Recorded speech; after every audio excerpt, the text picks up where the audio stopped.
अस्सलाम वालेकुम रहमतुल्लाहि व बरकातुहू। उम्मीद है हज़रत खैरियत वाफिस होंगे। रूहानी शफ़क़त चैनल पे आप लोगों को मोस्ट वेलकम है। तहे दिल से इस्तकबाल है। जिन लोगों ने चैनल को तब ज्वाइन नहीं किया, ज्वाइन ज़रूर कर लें ताकि बेहतरीन मालूमात आप तक पहुंचती रहे।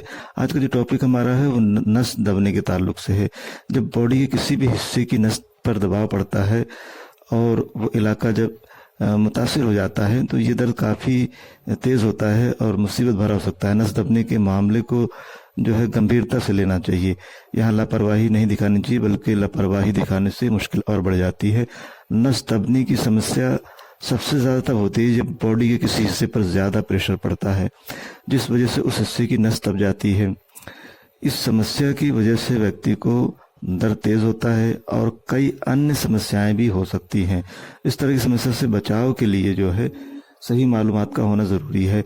दबी हुई नस के जो सिम्टम्स होते हैं, गर्दन, कंधों, कमर, पीठ या बॉडी के एक तरफ के पूरे हिस्से में दर्द होना, शरीर के कुछ हिस्सों में सुन्नपन महसूस होना, मसल्स में कमज़ोरी, शरीर के कुछ हिस्सों में बिना दबाव के ही झुंझुनी जैसी महसूस होना, ऐसा महसूस होना जैसा शरीर का कोई हिस्सा या एक से ज़्यादा हिस्सा लगातार कांप रहे हैं, ये सारे लक्षण दबी हुई नस के हो सकते हैं। हालांकि ऐसे लक्षण दीगर मामलात में भी हो सकते हैं, इसलिए इस मामले में डॉक्टर से जांच करा लेना ज़रूरी होता है। दबी नसों के कारण अगर शारीरिक तकलीफ ज़्यादा बढ़ रही है तो उसके लिए कुछ सही जानकारी और टिप्स का मालूम होना बेहद ज़रूरी है। नसों को आराम देने के लिए नींद सबसे ज़्यादा ज़रूरी होता है। जब भी हम सोते हैं तो उस दौरान हमारी बॉडी जो होती है वो रेस्ट मोड पर रहती है। अगर भरपूर नींद और आराम करते हैं तो नस दबने की समस्या को कम किया जा सकता है। इस बात का ख्याल भी रखना ज़रूरी होता है कि शरीर के हिस्से में अगर कोई नस दबी है तो उस हिस्से को ज़्यादा इस्तेमाल में नहीं लाना चाहिए। ऐसी कंडीशन में सोएं जिससे उस हिस्से में दबाव ना पड़े। नसों में दबाव की समस्या जो होती है वो ख़राब पोस्चर में चलना, लेटना या बैठने की वजह से बढ़ सकती है। अगर लंबे समय तक गलत पोस्चर में बैठे या खड़े रहें तो नसों में तनाव होता है, जिससे रीढ़ की हड्डी के साथ मांसपेशियों को भी नुकसान पहुंच सकता है। ऐसे में खुद को ऐसी कंडीशन से बचाने के लिए सही मुद्रा में बैठना चाहिए। इसके अलावा कुशन, एडजस्टेबल चेयर का इस्तेमाल करके गर्दन को आराम देना चाहिए।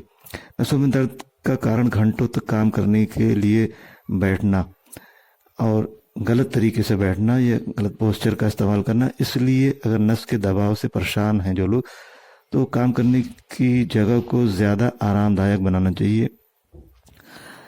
ऐसे में एर्गोनोमिक माउस और कीबोर्ड का इस्तेमाल करना चाहिए। इससे नसों के दर्द में आराम पाया जा सकता है। ज़्यादा लोग होते हैं जिन्हें घंटों कंप्यूटर सिस्टम में बैठकर काम करना पड़ता है। इससे आँख और गर्दन के साथ हाथों पर भी गहरा असर पड़ता है। इसके इस्तेमाल से रीढ़ की हड्डी को गतिमान और लचीला बनाए रखने में मदद मिलती है, जिससे पीठ दर्द से भी राहत मिलती है।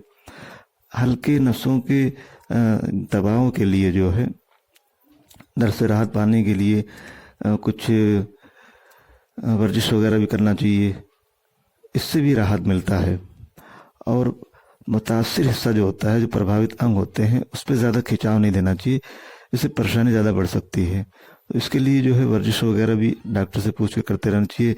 मालिश जो होती है, मालिश बॉडी के किसी भी हिस्से को आराम देने के लिए काफ़ी होती है। और ख़ासकर जब नसों की प्रॉब्लम होती है, नस दब जाते हैं, तो उस समस्या से छुटकारा पाने के लिए हल्के हाथ से, नरम हाथों से मालिश करना चाहिए। इससे जो है परेशानी कम होती है। ये ख्याल रखना चाहिए कि जो है मालिश करते वक्त जो है प्रेशर ज़्यादा न डालना चाहिए। प्रेशर डालने से ये समस्या ज़्यादा बढ़ सकती है।